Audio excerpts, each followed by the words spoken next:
హైదరాబాద్ నందినగర్ నివాసానికి చేరుకున్నారు గులాబీ దళపతి కేసీఆర్. రేపు తెలంగాణ భవన్లో జరగబోయే బీఆర్ఎస్ఎల్పీ సమావేశానికి హాజరు కానున్నారు. భవిష్యత్తు కార్యాచరణపై దిశానిర్దేశం చేయనున్నారు కేసీఆర్. అసెంబ్లీ సమావేశాలు, రేవంత్ సవాల్ నేపథ్యంలో మీటింగ్లపై అందరిలో ఆసక్తి నెలకొంది.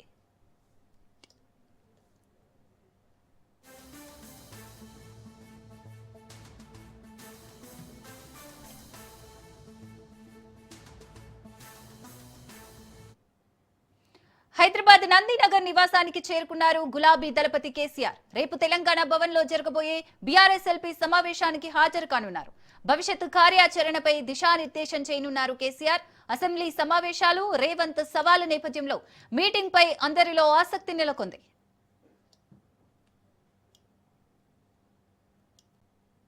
రేపు తెలంగాణ భవన్లో కేసీఆర్ అధ్యక్షతన బీఆర్ఎస్ఎల్పీ సమావేశం కానుందని తెలిపారు మాజీ మంత్రి శ్రీనివాస్ గౌడ్. తెలంగాణకు రావాల్సిన కృష్ణా, గోదావరి జలాల నీటి వాటాలపై చర్చించనున్నారు. పాలమూరు, రంగారెడ్డి ప్రాజెక్టు పనులు బీఆర్ఎస్ హయాంలోనే 90% పూర్తి చేస్తే మిగిలిన 10% పనులు పూర్తి చేయకుండా నిర్లక్ష్యం చేశారని మండిపడ్డారు. పార్టీ మారిన ఎమ్మెల్యేలు సమావేశానికి హాజరైతే బీఆర్ఎస్ కార్యకర్తలు చెప్పులతో కొడతారంటున్న మాజీ మంత్రి శ్రీనివాస్ గౌడ్తో మా ప్రతినిధి సైదులు ఫేస్ టు ఫేస్. రేపు తెలంగాణ భవన్లో బీఆర్ఎస్ రాష్ట్ర కార్యవర్గ సమావేశం కేసీఆర్ అధ్యక్షతన జరగనుంది. ఇదే విషయంపై మనతో మాట్లాడేందుకు మాజీ మంత్రి శ్రీనివాస్ గౌడ్ ఉన్నారు. మాట్లాడదాం. సార్ చెప్పండి, రేపు ఎన్ని గంటలకి కేసీఆర్ రాబోతున్నారు? ముఖ్యంగా ఈ సమావేశంలో ఏ అంశాలపైన ప్రధానంగా చర్చ జరగనుంది? రేపు 2 గంటలకు రాబోతూ ఉన్నారు. ప్రధానంగా ఏంటంటే నీళ్లు, వాటర్ అలొకేషన్, అగ్రికల్చర్ పైన, రైతుల కష్టాలపైన. ఇంత కష్టపడి ప్రాజెక్ట్ నిర్మిస్తే ఒక పిల్లర్ గుంగిపోతే దాన్ని రిపేర్ చేయకుండా నీళ్ళన్నీ సముద్రంలో వదులుతున్నారు. సరైన యూటిలైజేషన్ లేదు. ఇటు కృష్ణాకు వస్తే మొత్తం 90 టీఎంసీల అనుమతులు దాదాపు 90% పైగా కంప్లీట్ చేసి 6 అనుమతులు చేసి ఫార్మల్గా వచ్చే అనుమతిని కూడా వాళ్ళు పెండింగ్లో పెట్టి రివర్స్ మళ్ళీ తెలంగాణ ప్రభుత్వం, మా ప్రభుత్వం పోగానే మళ్ళీ బ్యాక్ రావడం, మళ్ళీ ఇప్పుడు కొత్తగా 90 టీఎంసీలు మా హక్కు, కానీ 40 టీఎంసీలకు 45 టీఎంసీలకే మీరు పంపాలని చెప్పడం, ఇది మా మహబూబ్నగర్కు, రంగారెడ్డి జిల్లా, నల్గొండ జిల్లాకు తీరని అన్యాయం జరుగుతుంది. కనుక మేము ప్రాజెక్ట్ కట్టుకొని కూర్చున్నాం. 90% ప్రాజెక్ట్ కంప్లీట్ అయినాయి. జస్ట్ కాలువలు తోగితే నీళ్ళు వస్తాయి. ఇవాళ కాలువలు తోగట్లేదు, పెండింగ్లో పెట్టిండ్రు. మరి నీళ్ళు అలొకేషన్ పర్మిషన్ తీసుకురావట్లేదు. 10 సార్లు కలుస్తారు, 50 సార్లు కలిసిండ్రు ప్రధానమంత్రి, కానీ మా అంశం లేదు అక్కడ. కనుక ఇవన్నీ దీంతో పాటుగా కనీసం రైతుల్లో కరెంట్ లేదు, డబ్బులు పెడితే పిండి సంచులు దొరుకుతలేవు. మళ్ళీ ఇప్పుడు కొత్తగా షాప్లో దొరికే పిండి సంచులు యాప్లో దొరుకుతాయంట. యాప్ ఎట్లా తెలుస్తుంది రైతుకి? ఏం తెలుసు? అందుబాటులో ఊర్లోకి వచ్చేటి పిండి సంచులు ఎప్పుడు అవసరం ఉంటప్పుడు. యూరియా దొరకట్లేదు, కరెంట్ రావట్లేదు, సేన్లు వెళ్ళిపోతున్నాయి, పెరిగిన ధరలు ఇప్పుడు పడిపోతున్నాయి, భూములు అమ్ముతున్నారు, ఊర్లో ఉన్నటువంటి భూములను కూడా లీజుకి ఇస్తున్నారు. కనుక ఇలాంటి తెలంగాణ తెచ్చుకున్నది దీని గురించి, తెచ్చుకున్న తెలంగాణ ఆగమైతే ఎట్లా అనే దానిలో ప్రధానంగా ఉంటుంది. కాంగ్రెస్ పార్టీ మొదటి నుంచి కూడా ఆరోపణ చేస్తుంది, ఈ రాష్ట్రంలో బీఆర్ఎస్ పార్టీ 10 ఏళ్ళు అధికారంలో ఉంది, నీటి వాటర్ విషయంలో, ముఖ్యంగా గోదావరి, కృష్ణా జలాల నీటి వాటర్ విషయంలో అన్యాయం చేసిందే బీఆర్ఎస్ పార్టీ అని చెప్పేసి కూడా మీపైన ఆరోపణ చేస్తుంది. మేము 90 టీఎంసీలు తీసుకొచ్చినాం, ఇవాళ వాళ్ళు 45 టీఎంసీలకు పంపుతున్నారు. అది అన్యాయమా? వాళ్ళు చేసింది 90 టీఎంసీలను తక్కువ చేస్తడం వాళ్ళది న్యాయం అన్నట్లుగా. 24 గంటలు మేము కరెంట్ ఇస్తుంటాము, ఇలా కరెంటు పోతుంది. మరి దానివల్ల బీఆర్ఎస్ పార్టీ ఫుల్ కరెంట్ ఇవ్వడం తప్పైందా? మేము రైతు బంధు ఇస్తుంటే టైంకు రైతు బంధు పడుతుండే, ఇవాళ రైతు బంధు ఎప్పుడు వస్తుందో ఎవరిని గెలవు. మింగేసిన 2 టర్న్లు మేము రైతు బంధు ఇచ్చి రైతులకు మేలు చేసింది మేలు కాదా? అది వీళ్ళు ఎగ్గొట్టింది మేలా? కేసీఆర్ కిట్ పేదవాళ్ళకు హాస్పిటల్ పడితే కేసీఆర్ కిట్ బంద్ చేసింది, రైతు బంధు బంద్ చేసింది, ఎన్నో స్కీములు బంద్ అయిపోయినాయి. ఇలా బంద్ అయింది తెలంగాణకు లాభమా? ఏం హామీలు ఇచ్చేచ్చిర్రు అధికారంలోకి? ఏం చేస్తున్నారు? ఉన్న భూములన్నీ అమ్ముకోవడం న్యాయమా? ఊర్లలో ఉన్న భూములు కూడా లీజుకి ఇవ్వడము డెవలప్మెంటా? ఏంది అసలు? ఏం చేసి ఒక ప్రాజెక్ట్ చెప్పండి. 2.5 లక్షల కోట్ల అప్పు తెచ్చి ఏ ఒక్క ప్రాజెక్ట్ చేసినామని చెప్పండి. మేము చేసిన అప్పుకు మెడికల్ కాలేజీలు కనబడతాయి, అర్థమైందా? మేము చేసిన అప్పుకు ఇరిగేషన్ ప్రాజెక్టులు, రిజర్వాయర్లు కనబడతాయి, చెక్ డ్యామ్లు కనబడతాయి, హాస్టల్ కనబడతాయి, గురుకులాలు కనబడతాయి, బీసీ గురుకులాలు కనబడతాయి, మైనార్టీ గురుకులాలు కనబడతాయి, ఎన్నో ఉంటాయి.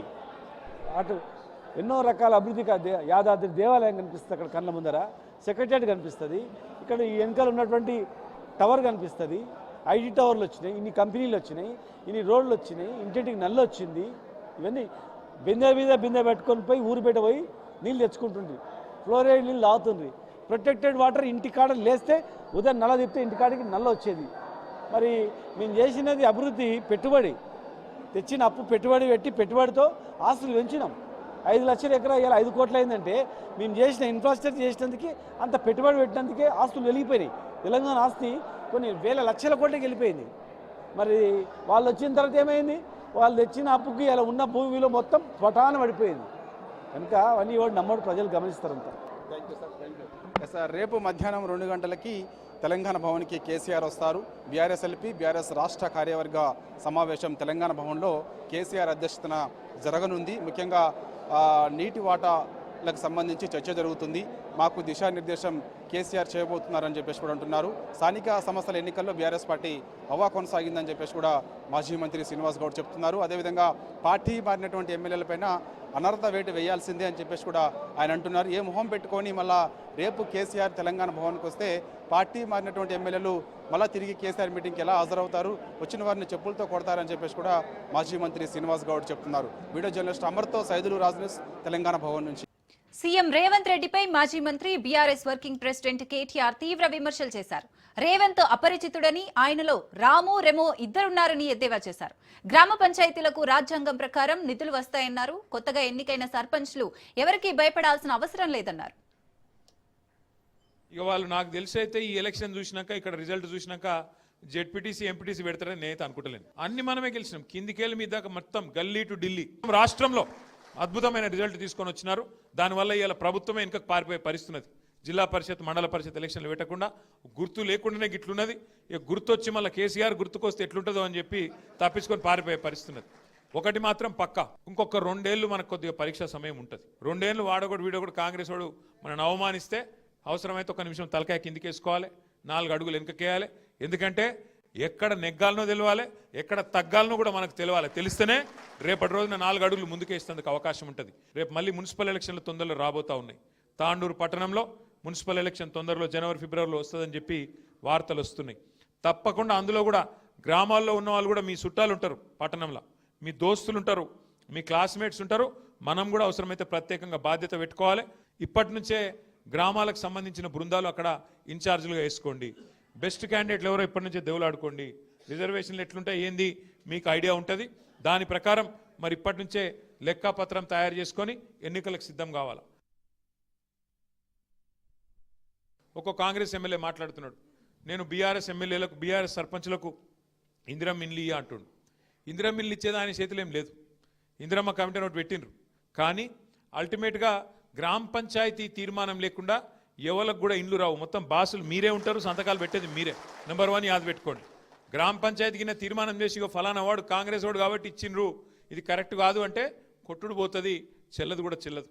మీరే బాసులు, మీరే కథానాయకులు తప్ప వాళ్ళ చేతులు ఏముండదు. అట్లాగే రేపు కొత్త పెన్షన్లు ఇచ్చేదున్నా, పెన్షన్లు పెంచేదున్నా, ఇంకేమన్నా కొత్త పథకం పెట్టేదున్నా లిస్టు పెట్టాలి. గ్రామంలో ఎక్కడ పెట్టాలి లిస్టు?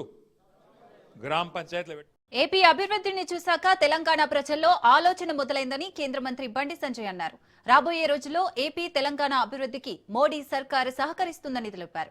డబుల్ ఇంజన్ సర్కారుతో ఏపీకి కలిగే ప్రయోజనాలు ఎన్నో ఉన్నాయని, అవినీతి కాంగ్రెస్ విషవృక్షాన్ని సముద్రంలో విసిరేసిన ఏపీకి హ్యాట్స్ ఆఫ్ అని తెలిపారు. సర్కార్ అంటే అభివృద్ధి ఏందో ఇలా ఆంధ్రప్రదేశ్ చూస్తున్నామని ఇలా చూస్తున్నామా లేదా? మా తెలంగాణ ప్రజలు కొంచెం ధైర్యాలను వాడి ఈ కాంగ్రెస్ అనేది విష వృక్షం అని గమనించలేకపోయారన్న. ఆ కేసీఆర్ అనే మూర్ఖుని యొక్క ఆ దౌర్భాగ్య పాలన చూసి, ఆ మూర్ఖత్వ పాలన చూసి అటు ఇటు కన్ఫ్యూజ్ అయి మనకు గుద్దాల్సిన ఓటు అటుకు తీరు. ఆ హస్తం మన భస్మాసుర హస్తంగా మారి ఇవాళ మన చేతిలోని మన వేలతో మన కన్నును ఓర్చుకున్నట్టు ఇవాళ తెలంగాణ ప్రజలు భావిస్తున్నారు. ఆంధ్రప్రదేశ్ అభివృద్ధి చూసిన తర్వాత తెలంగాణ ప్రజల లోపల మార్పు స్టార్ట్ అయింది. గెలిచినాక బాగా జబ్బలు చేసుకుంటారు వాళ్ళు. గ్రామ పంచాయతీ ఎన్నికల్లో ఎవరు గెలిచినా గంప కింద గమ్మీరు, మా కాంగ్రెస్ పార్టీ అంటున్నారు. గంప కింద ఎవరు గెలిస్తే గంప కింద గమ్మీరు. ఇప్పుడు ప్రజలు సింబల్ తోని ఓటేస్తే కాంగ్రెస్ పార్టీ సింబల్ లేకుండా ఓటుందని చెప్పి ఇవాళ మళ్ళా ఎన్నికలు నిర్వహించడానికి కాంగ్రెస్ పార్టీ భయపడుతుంది. ఇవాళ మీ అందరినీ స్ఫూర్తిగా తీసుకుంటామన్నా. మీరు ఏ కాంగ్రెస్ పార్టీని కూకటి వేలతో పెకిలించి సముద్రం అవతల వడేసిరో ఆ కాంగ్రెస్ పార్టీని తెలంగాణ రాష్ట్రంలో కూకటి వేలతో కాదు, ఏమీ లేకుండా నామ రూపాలు లేకుండా కాంగ్రెస్ పార్టీ గద్దలు బద్దలు కొట్టి ఇవాళ తెలంగాణ రాష్ట్రంలో కూడా ఇవాళ స్వతహాగా భారతీయ జనతా పార్టీ ప్రభుత్వాన్ని పక్కా ఏర్పాటు చేస్తాం. ఇలా డబుల్ ఇంజన్ సర్కార్ అయితే వస్తే ఏ విధంగా ఆంధ్రప్రదేశ్ అభివృద్ధి చెందుతుందో అక్కడ తెలంగాణ రాష్ట్రంలో మిమ్మల్ని స్ఫూర్తిగా తీసుకొని ఇలా డబుల్ ఇంజన్ సర్కార్ను తెలంగాణ రాష్ట్రంలో పక్కా ఏర్పాటు చేస్తాం. తెలంగాణ రాష్ట్రాన్ని మేము అభివృద్ధి చేసుకుంటాం. దేశంలో కాంగ్రెస్ పార్టీ పూర్తి అవినీతితో కూరుకుపోయి ఇవాళ భారతదేశం అంటేనే ప్రపంచాల్లో హేళన చేసేటువంటి పరిస్థితుల్లో ఇవాళ అటల్ బిహారీ వాజ్పేయి గారు కాంగ్రెస్ ముక్త భారత్ నిర్మించాలి. ఈ దేశంలో కాంగ్రెస్ అనేటువంటి విష వృక్షాన్ని ఈ దేశం నుంచి తరిమి కొట్టాలని చెప్పి అటల్ బిహారీ వాజ్పేయి గారు కలలుగనరు. వాళ్ళ నరేంద్ర మోడీ గారి నేతృత్వంలో ఈ దేశంలో కాంగ్రెస్ పార్టీని పూర్తిగా అంతమొందించే దిశలో వాళ్ళ ప్రముఖ సినీ నటి ఆమని బీజేపీలో చేరారు. తెలంగాణ బీజేపీ రాష్ట్ర అధ్యక్షుడు రామచంద్రరావు, కేంద్ర మంత్రి కిషన్ రెడ్డి సమక్షంలో నాంపల్లిలోని బీజేపీ రాష్ట్ర కార్యాలయంలో పార్టీ కండువా కప్పి ఆమెను సాదరంగా ఆహ్వానించారు. అనంతరం పార్టీ సభ్యత్వాన్ని అందజేశారు. ఆమెనితో పాటు వారి సహచరురాలు, ప్రముఖ మేకప్ ఆర్టిస్ట్, నంది అవార్డు గ్రహీత శోభలత కూడా పార్టీలో చేరారు. ప్రధాని మోడీ చేస్తున్న మంచి పనులకు ఆకర్షితురాలై బీజేపీలో చేరినట్లు ఆమెను తెలిపారు. 5 times national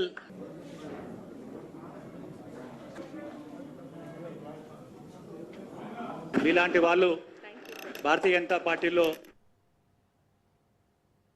సినీ రంగానికి సంబంధించినటువంటి ఇద్దరు మహిళలు మా పార్టీలో చేయడం జరిగింది. ఒకరు దాంట్లో ఆమిని గారు, రెండోది శోభలత గారు. శోభలత గారు only women makeup in the cine industry. Cine field లో మహిళలకు మేకప్ ఉమెన్ లేదు, మేకప్ మెన్ స్టేటస్ లేదు అని అంటే వారు ఫైట్ చేసి కోర్టులో న్యాయమైన పోరాటము, ప్రత్యక్ష పోరాటము, వారితో పాటు వాళ్ళ కిషన్ రెడ్డి గారు కూడా సపోర్ట్ చేశారు. పోరాటం చేసి అప్పుడు సినీ ఇండస్ట్రీలో మహిళా మేకప్ మెన్ ఉండొచ్చు అని చెప్పేసి వాళ్ళందరూ కూడా ఒక డిసిషన్ తీసుకోవడం జరిగింది. She a whistle blower. వారు ఫైట్ చేశారు కాబట్టి శోభలత గారిని అందరూ కూడా అభినందించాల్సి ఉంది. ఎందుకంటే వారు పోరాటం ఆ విధంగా చేశారు. వారు ఈ రోజు మన పార్టీలో చేరారు. మంచి పేరు ఉన్నటువంటి మేకప్ ఉమెన్. అదేవిధంగా ఆమని గారు జంబలక్కడి పంబ అనేటువంటి సినిమాతోని క్యారియర్ ని మొదలు పెట్టారు.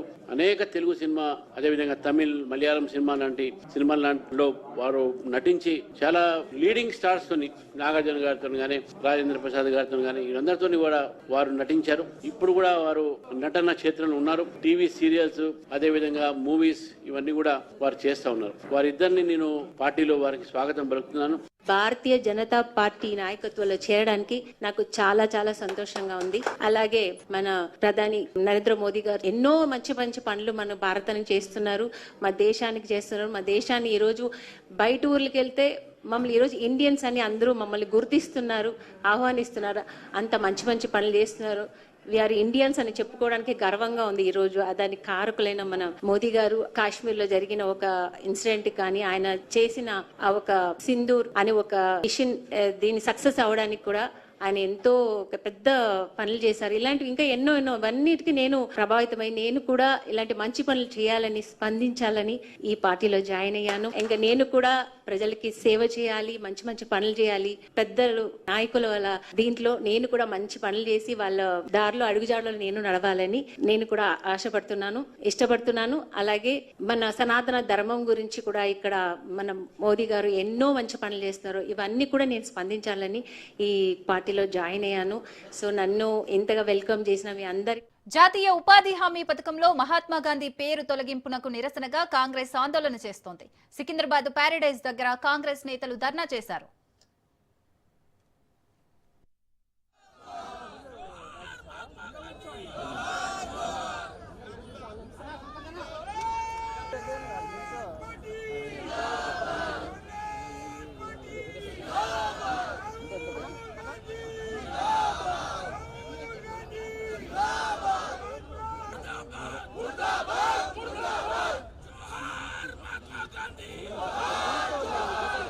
మహాత్మా గాంధీ పేరు మార్పు అంశంపై సోనియా గాంధీ స్పందించారు. ఇది కేవలం పార్టీకి సంబంధించిన వ్యవహారం మాత్రమే కాదని, దేశ ప్రజల ప్రయోజనాలు ఇందులో దాగి ఉన్నాయన్నారు. లక్షలాది మంది కాంగ్రెస్ కార్యకర్తల అండ ఉందన్న సోనియా ఈ దాడిని ఎదుర్కోవడానికి తామంతా సిద్ధమేనన్నారు. बहनों नमस्कार। मुझे आज भी याद है 20 साल पहले डॉक्टर मनमोहन सिंह जी प्रधानमंत्री थे, तब संसद में मनरेगा कानून आम राय से पास किया गया था। ये ऐसा क्रांतिकारी कदम था जिसका फायदा करोड़ों ग्रामीण परिवारों को मिला, खासतौर पर वंचित, शोषित, गरीब और अति गरीब वर्ग के लोगों की रोजी रोटी का जरिया बना। रोजगार के लिए अपनी माटी, अपना गांव, अपना घर परिवार छोड़कर पलायन करने पर रोक लगी। रोजगार का कानूनी हक दिया गया, साथ ही ग्राम पंचायतों को ताकत भी मिली। मनरेगा के जरिए महात्मा गांधी के ग्राम स्वराज के सपनों के भारत की ओर एक ठोस कदम उठाया गया।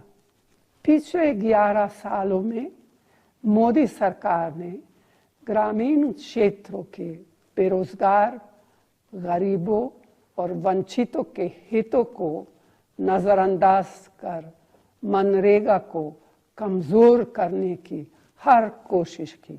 వైసీపీ నేత గుడివాడ అమర్నాథ్ కూటమి ప్రభుత్వ పాలనపై తీవ్ర స్థాయిలో విమర్శలు గుప్పించారు. 18 నెలల కూటమి పాలన ప్రజలకు ఏమిచ్చిందని ప్రశ్నిస్తూ ఇచ్చిన హామీలను కూడా అమలు చేయలేదని ఘాటుగా వ్యాఖ్యానించారు. ప్రజలకు నిజంగా మంచి చేస్తేనే మంచి అవుట్పుట్ వస్తుందని, కానీ ప్రస్తుతం ప్రభుత్వ పనితీరులో అలాంటి ఫలితాలు ఎక్కడా కనిపించడం లేదని ఆయన స్పష్టం చేశారు.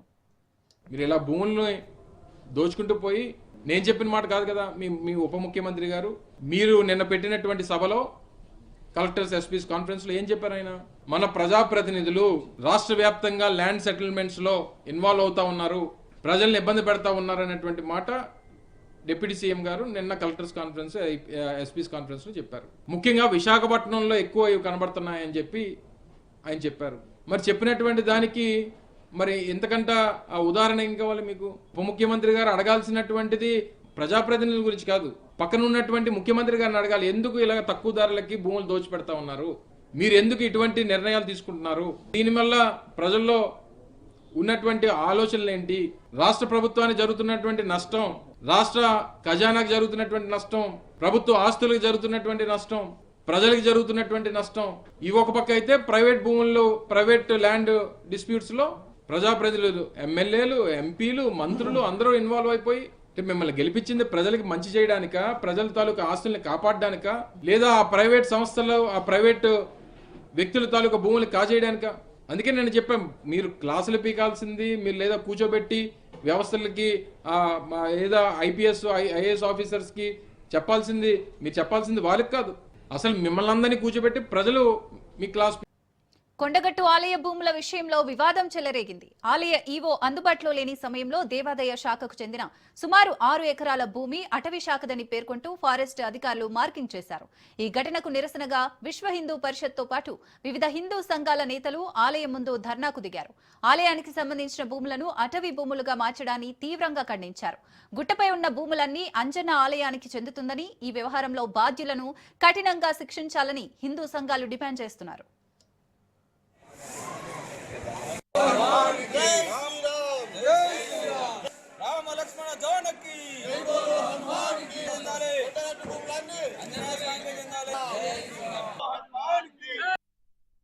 ఆలయం చుట్టూ మొత్తం టోటల్ ఎంత 100 ఎకరాల ప్లేస్ కావాలని చెప్పి కోరుతున్నాం. మాకు మొత్తం గుట్ట చుట్టూ మొత్తం కొండగట్టు గుట్టదే, ఇది కొండగట్టు గుట్టకే ఉండాలని, కొండగట్టుకే ఉండాలని చెప్పేసి మేము డిమాండ్ ఇస్తాం. మా ప్రధాన డిమాండ్ అది ఒకటి.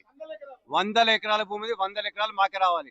గిరి ప్రదక్షిణ చేస్తున్నారు, గిరి ప్రదక్షిణ చేసింది కూడా ఇందులోనే భాగమే. విశ్వ హిందూ పరిషత్ మేము డిమాండ్ చేస్తున్నాం ఏంటంటే, గిరి ప్రదక్షిణ చేస్తున్నారు, అలాగే కొండగట్టు మీద ఎంత భూమి ఉందో అంత భూమి మొత్తం కొండగట్టు ఆలయానికి సంబంధించిన భూమి ఉంటది. ఇక్కడ వేరే సంబంధించిన గవర్నమెంట్ భూములు కానీ ఏ భూములు ఉండడానికి వీల్లేదు. మేము దాని మీద డిమాండ్ చేస్తున్నాం. కొండగట్టుకే చెందాలి, కొండగట్టు భూములన్నీ కొండగట్టు ఉండాలి. ఇంకా డెవలప్మెంట్ చేస్తాం, ఇవి కూలగొడతాం అవి కూలగొడతాం అని చెప్పేసి ఫారెస్ట్ వాళ్ళు చెప్పడం జరుగుతుంది. దాన్ని మేము తీవ్రంగా వ్యతిరేకిస్తున్నాం. ఇక్కడ కొండగట్టు అనేది కొన్ని రాష్ట్రాలు, కొన్ని దేశాల నుంచి కూడా భక్తులు రావడం జరుగుతుంది. దీనికి పవిత్రత కలిగిన కొండగట్టు దేవాలయం, రాష్ట్రంలో మంచి పవిత్రత కలిగిన దేవాలయం కొండగట్టు పరిరక్షణ కోసం మేము ఇక్కడ ఉద్యమం చేయడం జరుగుతుంది. శ్రీ కొండగట్టు ఆంజనేయ స్వామి దేవస్థానానికి సంబంధించిన భూముల వివాదంలో మా ఆధీనంలో ఉన్న భూములలో ఫారెస్ట్ డిపార్ట్మెంట్ వాళ్ళు ఏదైతే మార్చ్ చేశారో దాని విషయంలో ఇక్కడ ఉన్న హిందూ సంస్థలైతే గ్రామస్తులు ధర్నాలు చేస్తున్నారు. ఆ క్రమంలో మా అనుమతి లేకుండా వాళ్ళు ఏదో మార్క్స్ పెట్టుకొని పోయినారు. ఆ మార్క్స్ కూడా మళ్ళీ ఇష్యూ పెద్దది కాకుండా వాటిని తీసేయడం కూడా జరుగుతుంది. అదే విషయాన్ని అక్కడ ధర్నా చేస్తున్న వాళ్ళతో కూడా మాట్లాడడం జరిగింది. మా ఆధీనంలో ఉన్న భూమి ఒక్క ఇంచు కూడా ఇప్పటి వరకు ఎవరికి ఆధీనంలోకి వెళ్ళలేదు. అది మా ఆధీనంలో ఉంది. మార్క్ పెట్టినంత మాత్రాన అది కాదు, దానికి హద్దులు కూడా పెట్టుకుంటాము ఇప్పుడు అంతే. అదే కాకుండా ఈరోజు టీటీడీ వాళ్ళు వచ్చారు. ఇది కొండగట్టు అభివృద్ధిలో భాగంగా వారు 100 రూమ్ల ఏదైతే నిర్మాణం ఉందో, గదుల నిర్మాణం ఉందో వారికి సంబంధించి స్థల పరిశీలన జరగడం జరిగింది. దానికి తొందరలో కొండగట్టులో అభివృద్ధి పదంలో ముందరికి వెళ్తున్నారని భక్తులకు తెలియజేస్తారు. కొండగట్టు శ్రీ ఆంజనేయ స్వామి ఆలయ అభివృద్ధిపై ప్రభుత్వం ఫోకస్ పెంచింది. దీక్ష మండపం, భక్తుల విశ్రాంతి కోసం 100 గదుల నిర్మాణానికి సంబంధించిన స్థలాన్ని సేకరించారు. AP deputy CM Pawan Kalyan చొరవతో టీటీడీ నుంచి మంజూరైన 30 కోట్లతో అభివృద్ధి పనులకు శ్రీకారం చుట్టారు. టీటీడీ ఇంజనీరింగ్ విభాగానికి చెందిన అధికారులు కొండగట్టు ఆలయాన్ని సందర్శించారు. ప్రత్యేక పూజల అనంతరం దీక్ష మండపం, 100 గదుల నిర్మాణానికి ప్రతిపాదిత స్థలాలను టీటీడీ బృందం సమగ్రంగా పరిశీలించింది.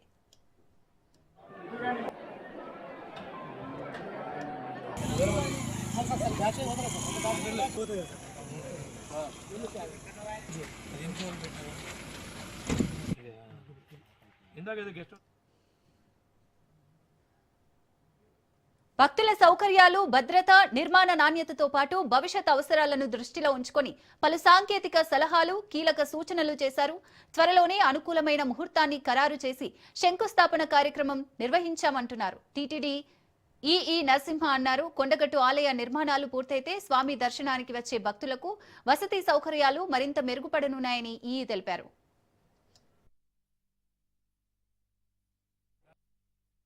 కార్యం చేపడుతున్నారని, దానికి శంకుస్థాపన చేయాలనేటువంటి కార్యక్రమం ఉంది కాబట్టి ఈ పరిశీలన చేయడానికి వచ్చాము. త్వరలోనే ఆ కార్యక్రమానికి శంకుస్థాపన చేయబడుతుంది. దీక్షా మండపము, తర్వాత ఒక 100 రూముల సత్రము అంటే చౌల్ట్రీ ఇవన్నీ కూడా కడతారు. దానికి శంకుస్థాపన చేసే ముహూర్తము చూసుకొని శంకుస్థాపన స్థలం ఎక్కడ చేయాలో ఏమిటని. రాజన్న సిరిసిల్ల జిల్లా వేములవాడ రాజన్న దేవస్థానంలో భక్తుల రద్దీని దృష్టిలో పెట్టుకుని సిపిఆర్ పై అవగాహన కల్పించారు. ఆలయ వసతి గృహం భీమేశ్వర సదన్లో ఆలయ ఉద్యోగులకు, ఎస్పీఎఫ్, హోంగార్డు సిబ్బందికి అత్యవసర పరిస్థితుల్లో సిపిఆర్ ఎలా చేయాలో ప్రభుత్వ ఆసుపత్రి వైద్యులు ప్రత్యక్షంగా చూపించి వారితో ప్రాక్టీస్ చేయించారు. ఆలయ ఉద్యోగులు పెద్ద సంఖ్యలో హాజరై శిక్షణ పొందారు. భక్తుల భద్రతకు ప్రథమ చికిత్స, సిపిఆర్ వంటి నైపుణ్యాలు ఎంతో ఉపయోగకరమని అధికారులు తెలిపారు.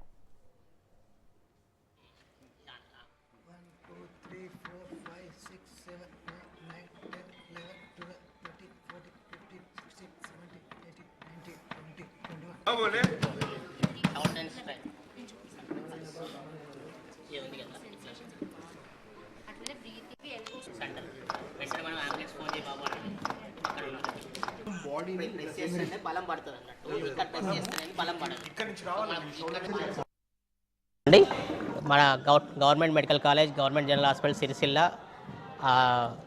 నుంచి మేము doctor Nagarjuna Chakravarthi garu professor anaesthesia HOD, doctor Chikoti Santosh Kumar, నేను associate professor general medicine, doctor Divya, doctor Rakesh వీరు ఈరోజు మాకు మా టెంపుల్ సిబ్బంది, హోంగార్డ్స్కి అండ్ మరియు సిబ్బందికి సిపిఆర్ ట్రైనింగ్ ప్రోగ్రామ్ నిమిత్తం ఇక్కడ భీమేశ్వర్ సదన్కి రావడం జరిగింది.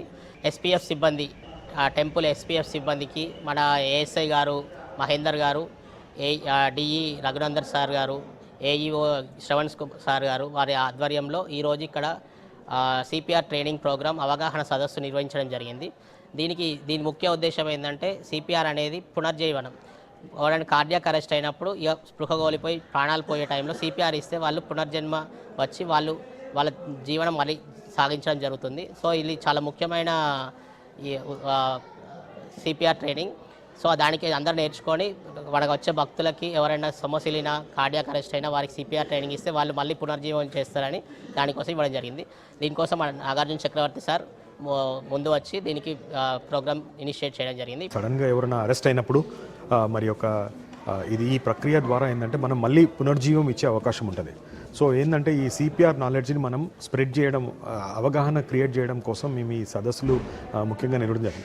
మేము గాంధీ హాస్పిటల్లో ఉన్నప్పుడు రెగ్యులర్గా మేము అక్కడ ప్రోగ్రామ్స్ చాలా నిర్వర్తించాం. హైదరాబాద్లో ఎన్నో వివిధ కార్యక్రమాలలో మేము స్కూల్స్లో ప్రతి ఎన్సీసీ క్యాడర్ వాళ్ళకి, పోలీస్ వాళ్ళకి, ట్రాఫిక్ వాళ్ళకి అందరికీ ఇవ్వడం జరిగింది.